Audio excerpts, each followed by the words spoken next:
2학년 2반 학생들을 위해서 오늘 동영상으로 수업을 송출하고자 합니다. 오늘 선생님이 회의가 있어서 수업에 들어가지를 못해요. 오늘 여러분들하고 수업하게 되는 페이지는 페이지 학습지 55쪽이고요. 지금 우리가 배우고 있는 단어는 공유결합입니다. 공유결합은 비금속 원소와 비금속 원소들이 자신의 원자과 전자를 공유함으로써 결합이 이루어지는 것입니다. B 더하기 B라고 적어주세요. 이 공유결합으로 만들어지는 물질에는 분자결정과 공유결정이 있습니다. 공유결정. 그래서 오늘은 이 결합으로 인해서 만들어지는 것과 공유결정과 분자결정에 대해서 알아보도록 하겠습니다. 자, 첫 번째로 단일결합과 다중결합이 있는데요. 단일결합의 경우에는 대표적인 게 이런 식으로 한 줄로 연결되는 거고, 이중결합은 두 줄, 삼중결합은 세 줄로 연결이 됩니다. 단일결합에 있어서는 전자쌍의 수가 한 쌍, 이중결합은 두 쌍, 두 쌍이면은 네 개입니다. 삼중결합은 세 쌍, 세 쌍이면 6개의 전자가 공유되겠습니다. 그림으로 그려볼까요? 같은 원소들 사이에 수소와 수소는 한 쌍이 공유가 됩니다. 같은 원소 사이에 산소 O2는 두 쌍이 이렇게 공유가 됩니다. 자, 같은 원소들 사이에 질소는 1, 2, 1, 2, 1, 2 이렇게 세 쌍이 공유되겠습니다. 자, 그림을 보시면 한 쌍의 경우는 전자 2개, 두 쌍의 경우엔 4개, 세 쌍의 경우엔 6개죠. 펜 색깔을 바꾸어서 비공유 전자쌍에 점을 찍어볼까요? 산소는 공유하고 있는 전자쌍 이외에도 두 쌍의 비공유 전자쌍이 있습니다. 마찬가지로 오른쪽에 것도 찍어줍시다. 질소의 경우에는 공유하고 있는 전자쌍 이외에도 한 쌍의 비공유 전자쌍이 양 끝에 있습니다. 자, 이제 다른 원소들 사이에 이루어지는 것을 그려보도록 하겠습니다. 자, 수소의 경우에는 염소와 공유결합을 형성하는데요. 공유하고 있는 전자쌍은 한 쌍입니다. 탄소의 경우에는 산소랑 공유하고 있는 전자쌍이 두 쌍입니다. 그런데 탄소의 원자과 전자가 4개이다 보니까 이렇게 양쪽으로 결합을 그려지게 되겠습니다. 자, 탄소는 다양한 결합을 하게 되는데요. 사이하나 수소산이라는 것은 이러한 식으로 오른쪽에 3개, 왼쪽에 1개의 전자가 배치되고 그 왼쪽 편에는 수소, 오른쪽 편에는 질소가 이렇게 들어오게 됩니다. 자, 펜 색깔을 바꾸어서 비공유 전자쌍 점을 찍어 보겠습니다. 산소의 경우에 CO2의 경우에는 이렇게 비공유 전자쌍이 산소는 2개가 있습니다. 그래서 산소에는 비공유 전자쌍 점을 찍어주시면 되고, 삼중결합의 HCn의 N에는 비공유 전자쌍이 이렇게 한 쌍이 있습니다. 그래서 H, 찍, Cl 이렇게 한 줄, C 두 줄, 산소. 우리가 아는 카본 다이옥사이드가 되겠습니다. 사이화나 수소산은 이러한 식으로 세 줄이 들어가겠습니다. 이런 것을 구조식이라고 합니다. 한 줄 위에도 써볼까요? 수소는 H 가 되겠고요. 산소는 O, 질소는 N. 다시 수소는 H, 산소는 OO가 되겠고 질소는 세 줄이 되겠습니다. 자, 그려주시기 바랍니다. 자, 이 이후로는 공유결합 물질의 성질에 대해서 보겠습니다. 공유결합 물질의 성질을 볼 때에는 크게 세 가지로 보겠습니다. 전기전도성, 물에 대한 용해성, 멜팅 포인트와 보일링 포인트인 끓는 점과 녹는 점과 끓는 점. 대부분 액체나 수용액 상태에서는 전류가 흐르지 않습니다.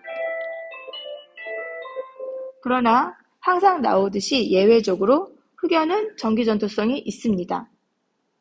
그리고 염화수소라든가 HCl, 아세트산과 같은 것들은 수용액 상태에서 전기 전도성이 있습니다. AQ라고 적어주시고 전도성이 있다라고 해서 우리가 이런 것을 전해질이라고 합니다. 물에 대한 용해성은 이러한 극성 분자들이 있습니다. 염화수소라든가 암모니아는 극성 분자인데 이런 것은 물에 잘 녹습니다. 그러나 무극성 분자는 물에 잘 녹지 않습니다. 우리가 어제 실험했던 물의 전기분해에서 나오는 수소와 산소도 무극성 분자이고 물에 잘 녹지 않습니다. 공유결합 물질은 분자 결정과 공유 결정으로 고체 상태를 만드는데요. 이 분자 결정의 경우에는 녹는 점과 끓는 점이 비교적 낮습니다. 그래서 실온에서 액체나 기체 상태로 존재하는데 대표적으로 두 가지의 물질이 나왔습니다. 얼음이라고 쓰시고 H2O 솔리드라고 적어주시고 드라이 아이스는 CO2라고 써주시고 가스라고 적어주십시오. 얼음에 있는 이 점선은 수소결합이라는 인력입니다. 이 수소결합 인력은 0도씨에서 다 허물어지게 되는데요. 이 수소결합을 모두 끊게 되면 100도씨가 되고 그때는 이제 물이 끓었다라고 하게 됩니다. 드라이 아이스의 경우에는 실선으로 되어 있지만 이것도 인력입니다. 분산력이라는 인력인데요. 이것은 영하 78도에서 끊어지게 되겠습니다. 그래서 드라이 아이스는 영하 78도에서 상태가 바뀌게 됩니다. 드라이 아이스 기체라고 썼는데 솔리드라고 바꿔주시고요. 자, 공유 결정으로 넘어가겠습니다. 공유 결정은 생각보다 비싼 것들이 많습니다. 자, 공유 결합에 의해서 그물처럼 연결됐다 그래서 그물, 별표? 녹는 점이나 끓는 점이 매우 높은데요. 수정의 경우에는 1400도 정도가 되고 다이아몬드나 흑연은 3000도 이상이 되겠습니다. 수정은 SiO2라고 하는데 하나의 규소에 대해서 4개의 산소가 공유 결합하고 있습니다. 광물로서는 석영이라고 부르는 광물이 되겠습니다.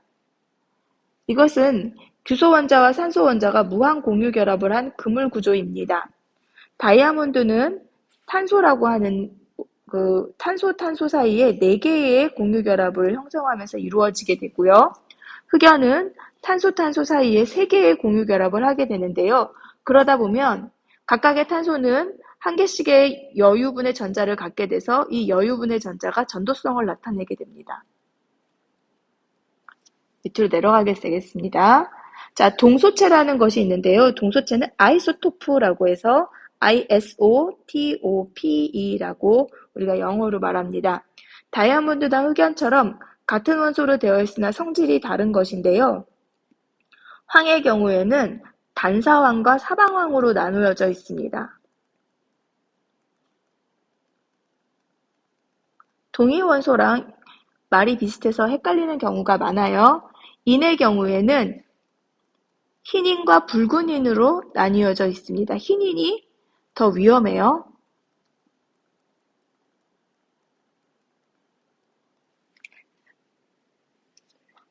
자, 이제 금속 결합으로 들어가 보겠습니다. 자, 여러분들 넘겨주시고 금속 결합은 전체적으로 조망했을 때 나오는 파트가 정해져 있습니다. 금속 결합에서는 2번 이 그림 됐습니까? 자, 그 다음에 디귿 이 그림 체크해 주시기 바랍니다. 자, 그러면 세부적으로 들어가서 보겠습니다.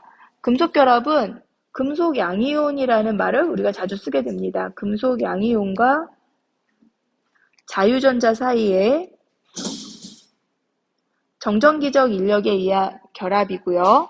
이것을 우리가 전자, 바다, 모형이라고 합니다. 밑에 그림을 보면 그 전자, 바다, 모형이라는 것이 더 이해가 되는데요.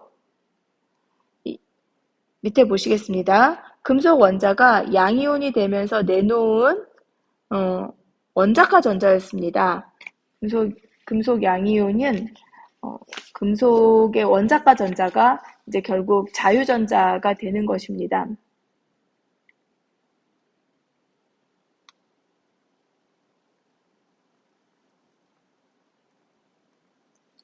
양이온 사이를 자유롭게 움직이면서 금속 양이온을 결합시키는 역할을 하게 됩니다. 예를 들어서 나트륨의 경우에는 녹는점이 98도예요. 자, 이러한 나트륨의 그 전자 바다 모형을 우리가 표시할 때 첫 번째 전자 껍질에 전자가 2개 있고 두 번째 전자 껍질에 8개, 마지막 전자 껍질에 1개 있는 것이 나트륨이죠. 그렇다면 자유전자가 될 수 있는 건 이 마지막에 있는 이 전자가 자유전자가 될 수 있습니다. 그랬을 때 자유전자가 떠나가고 난 나트륨은 Na+가 되고 자유전자는 이렇게 돌아다니게 되겠습니다. 그러므로 전자 바다 모형을 표시한다면 Na+가 무한 반복되어 있고 4개는 그릴까요? 잘했습니다. 자, 그리고 자유전자도 4개를 그려야 됩니다. 이렇게. 그리고 그들 사이의 결합인데요. 그들 사이의 결합을 표시할 때 이 자유전자가 막 온 사방을 돌아다녀요. 그럼으로 인해서 결합이 이루어진다. 그래서 전자 바다 모형이라는 용어를 쓰게 됩니다. 자, 마그네슘을 볼게요. 마그네슘의 경우에는 녹는 점이 650도예요. 상당히 높죠. 그 이유를 보겠습니다. 마그네슘은 첫 번째 전자 껍질에 2개, 두 번째 전자 껍질에 8개, 마지막 전자 껍질에 2개, 2개의 자유전자를 만들 수가 있습니다. 그러므로 마그네슘 금속 양이온을 선생님이 4개를 그렸다고 한다면 여러분들은 자유전자를 몇 개를 그려야 할까요? 가끔 시험에 나옵니다. 자유전자를 8개를 그려야 합니다. 이렇게 해서 성의 있게 8개를 그려주시기 바랍니다. 왜냐하면 다음 시간에 검사하니까. 이렇게 해서 그러면 이가와 전자 8개, 일가와 전자 4개의 결합이라면 금속 결합력은 화살표, 화살표, 화살표. 금속 결합력은 나트륨보다 마그네슘이 더 세다라고 볼 수 있겠습니다. 시험에 기억, 니은, 디귿으로 표시하라 그러면은 얘가 뭐냐라고 해서 자, 선생님 동그라미 치고 있는 거 보세요. 금속 양이온. 절대 원자핵이 아닙니다. 원자핵 노노. 그리고 자유전자. 밑으로 내려가겠습니다. 자, 금속의 특성도 우리가 앞서 봤던 것처럼 3가지 정도를 확인하겠습니다. 자, 고체와 액체 상태에서 전기 전도성이 있는데요. 금속의 성질의 대부분은 다 자유전자 때문입니다. 그래서 자유전자가 자유롭게 이동한다. 전기가 오프 상태일 때는 전류가 흐르지 않다가 온 상태일 때는 한쪽 방향으로 흐르는 것을 볼 수 있습니다. 열 전도성이 높다. 금속을 가열하면 자유전자가 전기 에너지를 얻어서 인접한 자유전자와의 금속 양이온에 의해 열 에너지를 전달하기 때문에 그렇습니다. 뽑힘성에다가 실을 그려주시고 이걸 연성이라고 합니다. 연성. 화면을 올리겠습니다. 펴짐성을 전성이라고 합니다. 여러분들 부침개를 전이라고 하죠. 그래서 전성, 부침개처럼 얇게 펼 수 있다. 변형되어도 자유전자가 새롭게 배치를 하기 때문에 결합이 웬만해선 끊어지지 않습니다. 이것은 VS라고 써주시고 이온 결정과 비교하여 공부해 주시기 바랍니다. 녹는 점과 끓는 점이 비교적 높은데요. 자유전자와 금속 양이온 사이의 정전기적 인력 때문에 그렇습니다. 구리는 1085도 정도 되고요. 철은 1500도 정도가 됩니다. 그렇지만 낮은 것도 있어요. 나트륨의 경우에는 아까 98도였잖아요. 근데 나트륨보다 더 낮은 것도 있어요. 칼륨은 63도씨예요. 그래서 낮은 것도 있고 높은 것도 있다. 거 알아두시기 바랍니다. 자, 이제 뒤이어서 문제를 풀어보겠습니다. 문제 1번. 그림은 염화나트륨의 결정 모양을 나타낸 것이다. 이온 결정이라고 기록해 주세요. 자, 양이온, 음이온. 이온 결합 물질이다. 맞겠죠? 외부에서 힘을 가하면 쉽게 부스러진다. 이것은 금속결합과 비교해서 알아두어야 될 성질입니다. 고체 상태에서 전기전도성이 있다 그러는데 이것은 정확하게 금속결합 또는 흑연에 대한 성질이 되겠습니다. 그러므로 답은 디귿은 틀렸고 기역과 니은이 되겠습니다. 자, 문제 2번 풀어보겠습니다. 그림은 세 가지 상태 가나다를 모형으로 나타낸 것인데요. 가는 고체 상태이고 나는 액체 상태이고 다는 수용액 상태가 되겠습니다. 나는 액체 상태이기 때문에 양이온과 음이온이 자유롭게 돌아다녀서 전기전도성이 있고요. 다도 당연히 수용액 상태라서 전도성이 있습니다. 이렇게 전도성이 있는 경우에는 전기분해가 가능합니다.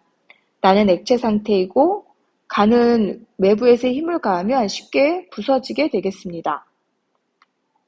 가나다는 모두 전기전도성이 있다 그랬는데요. 고체 상태에서는 전기전도성이 없기 때문에 디귿 보기는 틀렸습니다. 3번 보겠습니다. 3번은 이런 문제가 나왔을 때는 실제의 원소랑 비교하셔야 되는데요. A는 첫 번째 전자껍질에 2개, 두 번째 전자껍질에 8개, 마지막에 2개가 있었을 거예요. A는 마그네슘 이가 원소입니다. 이가 양이온이고요. 산소는 첫 번째 전자껍질에 2개, 두 번째 전자껍질에 6개였을 거고요. 이것은 산소 2-입니다. 산소는 2죽이고요. 마그네슘은 3죽이에요. 자, C는 나트륨이었을 것 같습니다. 왜냐하면 첫 번째 전자껍질에 2개, 두 번째 전자껍질에 8개, 마지막 전자껍질에 1개가 있었을 거예요. 자, D는 전자가 되게 많은데 2, 8, 8이거든요. 근데 원래는 여기에 아마 7개였을 거예요. 근데 7개였는데 전자 1개를 얻어서 이렇게 된 것이므로 이것은 염화이온이 되겠습니다. 그러므로 A, C, D가 같은 주기 원소예요. 가에서 이온 반지름은 산소 2-가 마그네슘 2+보다 당연히 큽니다. 전자수는 같은데 양성자 수가 적어서 인력이 약하거든요. 등전자 이온의 반지름의 크기 여러분들 기억나시나요? 이렇게 적어주시기 바랍니다. 등전자 이온의 이온 반지름의 크기는 중요합니다. 기억이 안 나면 음이온이 큽니다. 자, 디귿 이온 사이의 정전기적 인력은 이가 대 이가가 1가 대 1가보다 큽니다. 기억 니은 디귿이 맞고요. 특히 이 디귿의 경우에는 정전기적 인력은 클롱의 힘이고 그것으로 인해서 나타나는 건 녹는 점인데 MgO의 녹는 점은 2800도씨 수업 시간에 했죠? 그 다음에 NaCl의 녹는 점은 800도씨가 되겠습니다. 그래서 이것으로 유추하여 정전기적 인력이 크다는 것을 알 수 있습니다. 자, 여기까지 필기 다 하셨습니까? 자, 남은 시간은 자습하시기 바랍니다.